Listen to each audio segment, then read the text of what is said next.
I stared at Nate's phone, my hands trembling. The message glared back at me, mocking everything I thought I knew about our marriage. Can't wait to see you tonight, babe? Same hotel as last time? My stomach churned. I heard Nate's footsteps on the stairs and quickly set the phone down exactly where I'd found it on the kitchen counter. Hey, honey, Nate said, breezing into the kitchen. He kissed my cheek, oblivious to the storm raging inside me. What's for dinner? I forced a smile. Just a salad. I'm not very hungry. Nate frowned. Everything okay? Actually, I said, my voice steadier than I felt, we need to talk. His eyes darted to his phone on the counter, then back to me. What's going on, Claire? I took a deep breath. I saw the message, Nate. Who is she? The color drained from his face. Claire, I can explain. Don't, I cut him off. Just tell me the truth. How long has this been going on? Nate slumped into a chair. A few months, he mumbled. The admission hit me like a physical blow. Months? I echoed. And you never thought to mention it? I didn't want to hurt you, he said weakly. I laughed, a harsh sound that surprised even me. Well, congratulations. You failed spectacularly. Just then our son Jamie's voice piped up from the doorway. Mommy? Daddy? Why are you yelling? I turned to see our 4-year-old clutching his favorite stuffed elephant, his eyes wide with concern. Guilt washed over me. How could I have forgotten he was upstairs? It's okay, sweetie, I said, forcing a smile. Mommy and Daddy are just having a grown-up talk. Why don't you go play in your room for a bit? Jamie hesitated, then nodded, and trudged back upstairs. I turned back to Nate, my voice low and dangerous. We are far from done with this conversation, but right now, I need to not be around you. I grabbed my phone and car keys, ignoring Nate's protests as I stormed out of the house. I drove aimlessly for a while, trying to process the bomb that had just detonated in my life. Eventually, I found myself parked outside my mother's house. Ruth opened the door before I could even knock. One look at my face told her everything she needed to know. Oh, honey, she said, pulling me into a hug. Come in and tell me what happened. We settled on her worn floral couch, the same one I'd cried on as a teenager after my first heartbreak. Now, here I was again, my world crumbling around me. Nate's having an affair, I said, the words burning my throat. Ruth's face hardened. That son of a... She caught herself, taking a deep breath. How did you find out? I recounted the story, my mother's face growing stormier with each detail. What are you going to do? She asked when I finished. I shook my head. I don't know, I can't just leave. There's Jamie to think about and our whole life together. Ruth took my hands in hers. Claire, listen to me. You are strong, smart, and capable. You don't need a man who doesn't respect you. Whatever you decide, I'm here for you. Her words were like a lifeline, pulling me back from the edge of despair. Thanks, Mom, I whispered. Just then, my phone buzzed. A text from Nate. Please come home. We need to talk. I showed it to Ruth, who scowled. You don't owe him anything right now. I know, I said, but I need answers, and I need to make sure Jamie's okay. Ruth nodded reluctantly. Call me if you need anything. And Claire? Her eyes met mine, fierce and protective. Don't let him manipulate you. You deserve better. As I drove home, my mind raced. What would I find when I got there? Could our marriage survive this betrayal? And most importantly, how could I protect Jamie from the fallout? I pulled into our driveway, steeling myself for the confrontation to come. Whatever happened next, I knew one thing for certain, nothing would ever be the same again. I walked into our house, my heart pounding. Nate was pacing in the living room, his face a mask of guilt and anxiety. Claire, I'm so sorry, he began. I held up a hand. Save it. I want the whole truth, Nate. No more lies. He nodded, sinking onto the couch. Her name is Veronica. She's from work. It started at a conference 6 months ago. 6 months. Half a year of deception. I felt sick. Why? I asked, my voice barely above a whisper. Nate ran his hands through his hair. I don't know. Things between us have been different since Jamie was born. Veronica made me feel... Don't you dare, I snapped. Don't you dare blame our son or me for your choices. You're right, he said quickly. It's all on me. I'll end it, Claire. I promise. We can work through this. I laughed bitterly. You think it's that simple? That you can just say sorry and everything goes back to normal? No, of course not, Nate said. But we have a family, a life together. Don't throw that away. His words triggered a memory. Suddenly, I was transported back to our first date, 10 years ago. Nate's boyish grin as he nervously asked me out for coffee. The way my heart fluttered when he took my hand. How did we get from there to here? Claire? Nate's voice snapped me back to the present. What are you thinking? I shook my head. I'm thinking about how different things used to be. Remember our first apartment? How we'd stay up all night talking about our dreams? Nate's eyes softened. Of course I do. Those were good times. What happened to us, Nate? He reached for my hand, but I pulled away. Life happened, I guess. Work, stress, raising Jamie. But we can get back to that, Claire. I know we can. I wanted to believe him. Part of me ached to forgive, to try and salvage what we once had. But the larger part, the part still reeling from his betrayal, couldn't let go so easily. I need time, I said finally, and space. I'm going to stay at my mom's for a while. Nate's face fell. Please don't go. We can figure this out together. I can't be here right now, Nate. I can't look at you without seeing her. As if on cue, Nate's phone buzzed. We both froze, staring at it. Answer it, I said coldly. Nate hesitated, then picked up the phone. His face paled as he read the message. It's her, isn't it? I asked, already knowing the answer. He nodded, looking miserable. Claire, I swear, I'll end it right now. I stood up. I'm going to pack some things for Jamie and me. When I come back down, I want you to have told her it's over, and I want to see the message. I climbed the stairs, my legs feeling like lead. In Jamie's room, I found him playing quietly with his toys. Hey, sweetie, I said, forcing a smile. How about we have a sleepover at Grandma's house? Jamie's face lit up. Really? Can we have ice cream?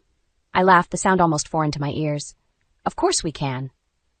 As I packed our bags, I heard Nate's muffled voice from downstairs. Was he really ending it? Or was this just another performance for my benefit?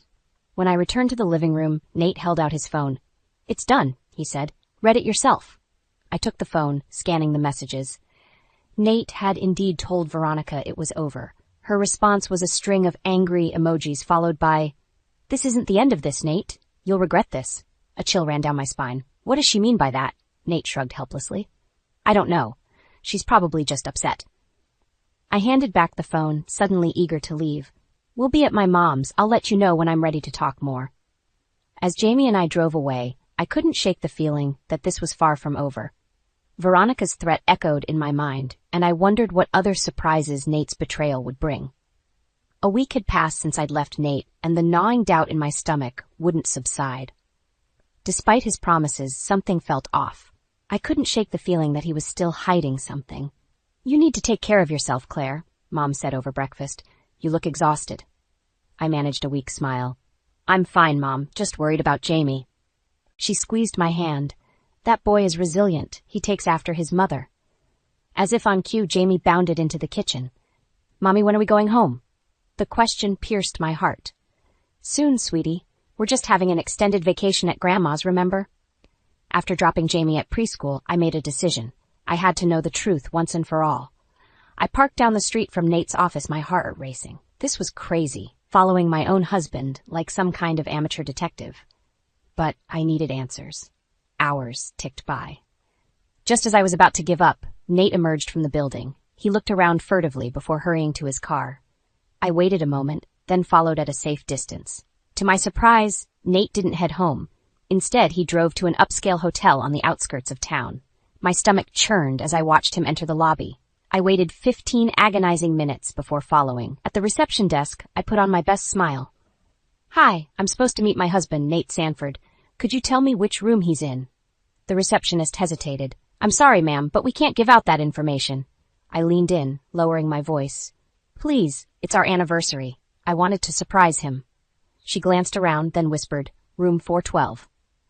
My hands shook as I rode the elevator. This was it, the moment of truth. I knocked on the door of 412, my heart pounding. Nate answered, his face draining of color when he saw me. Claire, what are you? I pushed past him into the room. It was empty, but I could smell perfume in the air. Where is she, Nate? Who? There's no one here, he stammered. I stormed into the bathroom, throwing open the shower curtain. Empty. But then I noticed the window was open, a slight breeze rustling the curtains. Did she climb out the window? I asked incredulously. We're on the 4th floor. Nate's shoulders sagged. Claire, I can explain. Save it, I spat. I've heard enough of your explanations. As I turned to leave, something caught my eye. A briefcase, partially hidden under the bed. I grabbed it before Nate could stop me. Claire, don't. I popped it open. Inside were stacks of cash and what looked like financial documents. What is this? I demanded. Nate's face was ashen. It's not what you think. Really? Because it looks like you're involved in something illegal. He reached for the briefcase, but I held it away. Claire, please, you don't understand. I'm in trouble. For a moment I saw fear in his eyes, real, genuine fear. Despite everything, a part of me wanted to comfort him, to help him out of whatever mess he'd gotten himself into. But then I remembered the lies, the betrayal, the shattered trust. "You're right, Nate. I don't understand," I said coldly, "and I'm done trying to." I turned to leave, briefcase in hand. "Claire, wait!" Nate called desperately. "If you walk out that door with those documents, you'll be in danger too." I paused, my hand on the doorknob. "What kind of danger?" Nate's voice was barely above a whisper, the kind that doesn't forgive mistakes. A chill ran down my spine. What had Nate gotten mixed up in? And more importantly, how was I going to protect Jamie from whatever storm was coming? I looked back at Nate, seeing not the man I'd loved for years, but a stranger. "I'll take my chances," I said, and walked out the door. As I drove away, my mind raced. I had evidence of Nate's affair, and now, potentially, of criminal activity. But at what cost? What kind of danger had I just invited into our lives? One thing was certain. Nothing would ever be the same again. I clutched the briefcase tightly as I drove to my parents' house, my mind reeling. What had Nate gotten himself into? And more importantly, what was I going to do about it? Mom was waiting for me when I arrived, her face etched with concern. "Claire, what's wrong? You look like you've seen a ghost." I collapsed into her arms, the weight of everything finally crashing down on me. Through tears, I told her about following Nate, the hotel room, and the mysterious briefcase. "Oh, honey," she sighed, stroking my hair. "What a mess." Just then, my phone buzzed. A text from Nate. "Family dinner at my parents' tonight. Please come. We need to talk." I showed Mom the message, my stomach churning. "I can't face them, Mom. Not after everything that's happened." She squeezed my hand. "You're stronger than you know, Claire, and you won't be alone. I'm coming with you." Hours later, we stood on Nate's parents' doorstep. I took a deep breath, steeling myself for what was to come. Miriam answered the door, her smile not quite reaching her eyes. "Claire, darling, we've missed you." Her gaze flickered to Mom. "Ruth, what a surprise." Mom's grip on my arm tightened. "I'm here to support my daughter, Miriam. I'm sure you understand." The tension in the room was palpable as we sat down to dinner. Nate looked haggard, avoiding my eyes. His father, Walter, cleared his throat. "So, Claire, when are you coming home? This little vacation of yours has gone on long enough, don't you think?" I set down my fork, my appetite vanishing. "It's not a vacation, Walter. Nate and I are separated." Miriam gasped dramatically. "Separated? But why? Every marriage has its rough patches, dear. You can't just give up." "I didn't give up," I said, my voice shaking. "Nate gave up when he decided to have an affair." The room fell silent. Nate's face paled. "Claire, please." "No, Nate." I cut him off. "I'm done hiding the truth. Your parents deserve to know what kind of man their son really is." Miriam's eyes flashed. "Now listen here, young lady. I won't have you speaking ill of my son in his own home. Whatever issues you two have, I'm sure it's just a misunderstanding." Something inside me snapped. Years of biting my tongue, of trying to please this woman, came rushing to the surface. "A misunderstanding? Is that what you call cheating on your wife and getting involved in illegal activities?" The room erupted into chaos. Walter demanded explanations, Miriam hurled accusations, and Nate pleaded for everyone to calm down. Through it all, Mom stood by my side, a pillar of strength. Finally, I'd had enough. I stood up, my chair scraping loudly against the floor. "I came here tonight hoping for honesty, for a chance to move forward, but I see now that was never going to happen." I turned to Nate, my voice steady despite the storm of emotions inside me. "I know about the money, Nate. I know you're in trouble, but until you're ready to tell me the whole truth, we have nothing left to discuss." As I walked towards the door, Miriam's voice rang out. "If you walk out that door, Claire, don't expect to be welcomed back. You made vows, for better or worse." I paused, my hand on the doorknob. Without turning around, I said, "You're right, Miriam. I did make vows, but so did Nate, and he broke them long before I did." With that, Mom and I left, the sound of arguing fading behind us. As we drove away, I felt a strange mix of exhaustion and exhilaration. For the first time in years, I had stood up for myself, spoken my truth. "I'm proud of you, Claire," Mom said softly. I managed a small smile. "Thanks, Mom. But what do I do now?" She patted my hand. "Now, we figure out what's in that briefcase, and then, my dear, we fight." As we pulled into her driveway, I made a decision. No more hiding, no more playing the victim. Whatever Nate was involved in, whatever dangers lay ahead, I would face them head on. For myself and for Jamie. The real battle was just beginning. The morning after the disastrous dinner with Nate's parents, I woke up with a sense of clarity I hadn't felt in months. It was time to take control of my life, for Jamie's sake and my own. "Mom," I said over coffee, "I need to move out, permanently." Ruth nodded, unsurprised. "I think that's wise, honey. You know you and Jamie are welcome here as long as you need." I shook my head. "Thanks, but I need to do this on my own. I can't keep hiding behind you." As I packed Jamie's things, my phone buzzed incessantly. Texts from Nate, voicemails from Miriam, even a message from Walter. I ignored them all. Just as I zipped up the last suitcase, there was a knock at the door.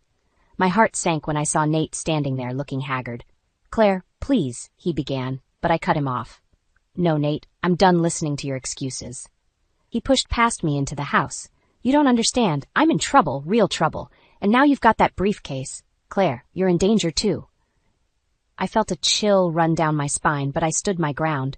"What kind of trouble, Nate? What have you done?" He ran his hands through his hair, his eyes darting around nervously. I got involved with some people. For the money. I thought I could handle it, but it spiraled out of control."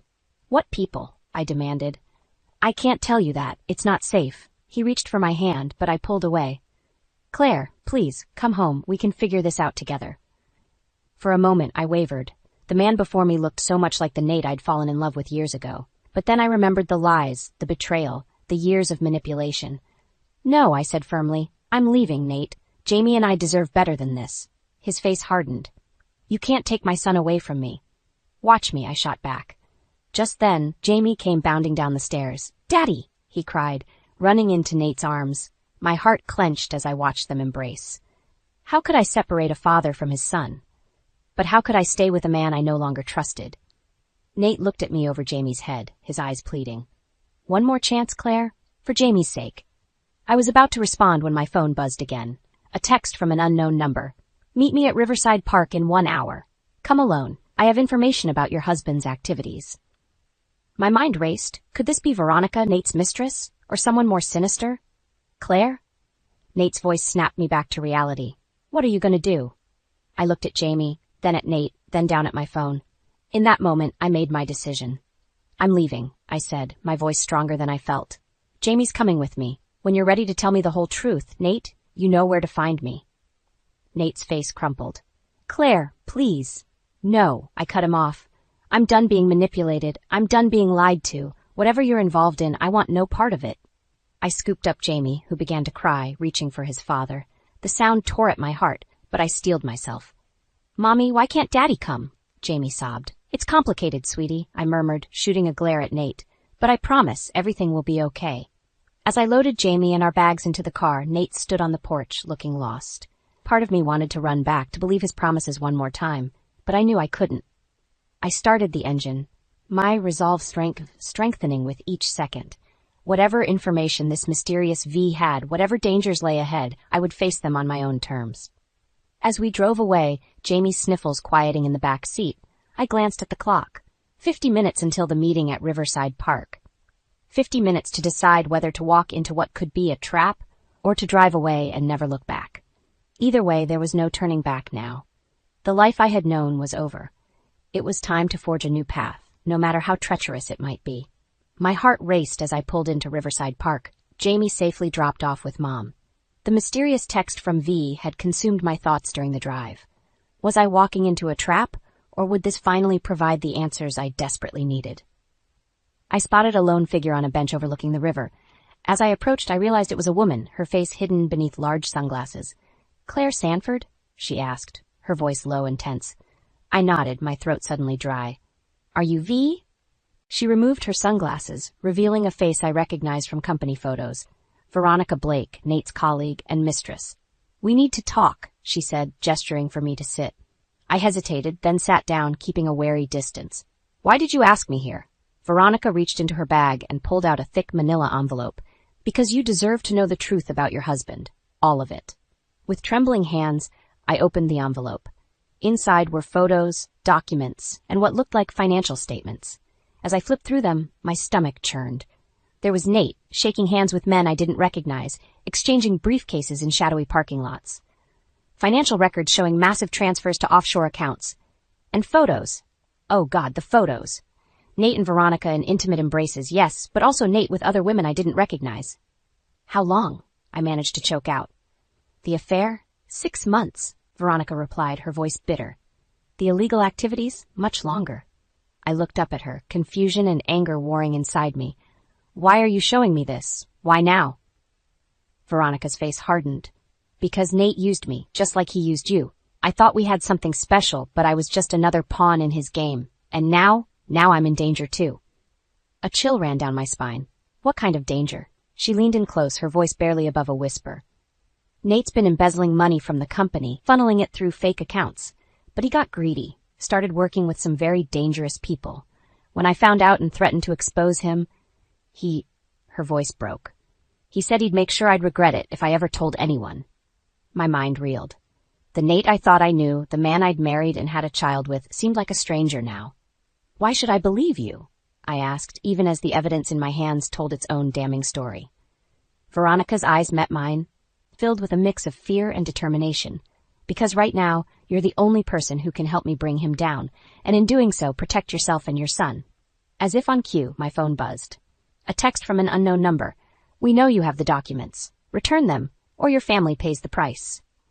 I showed Veronica the message, watching the color drain from her face. They know, she whispered. Oh God, they know. Panic clawed at my throat. Who are they? What do we do? Veronica stood abruptly. We need to go. Now. It's not safe here. As we hurried towards the parking lot, I heard the screech of tires. A black SUV came to a stop in front of us, and 2 men in dark suits stepped out. Mrs. Sanford, one of them said, his voice cold. We need you to come with us. Veronica grabbed my arm. Run, she hissed. We took off, sprinting through the park. I could hear heavy footsteps behind us, gaining ground. My lungs burned, and terror threatened to overwhelm me. All I could think about was Jamie, my sweet, innocent boy, who might be in danger because of his father's actions, because of the choices I'd made. As we reached my car, Veronica shoved me towards the driver's side. Go, I'll hold them off. But, go, she screamed. Find Detective Morris at the 43rd Precinct. Tell him everything. He can help. With shaking hands, I started the car and peeled out of the parking lot. In my rearview mirror, I saw Veronica confronting the men, buying me precious seconds to escape. Tears streamed down my face as I drove, the envelope of damning evidence on the seat beside me. How had my life come to this? Running from shadowy threats, carrying secrets that could destroy everything I held dear. One thing was clear. There was no going back now. Whatever came next, I had to be ready to fight. For myself, for Jamie, and for the truth that had been hidden for far too long. My hands shook as I gripped the steering wheel, speeding towards the 43rd Precinct. Veronica's words echoed in my mind. Find Detective Morris. He can help. I prayed she was right, and that she was safe. As I pulled into the parking lot, my phone buzzed. A text from Mom. Where are you? Jamie's asking for you. Guilt and fear clashed in my chest. I needed to protect my son, but I also needed answers. I quickly texted back. Emergency errand. Be there soon. Love you both. Inside the precinct, chaos reigned. I approached the desk sergeant, my voice trembling.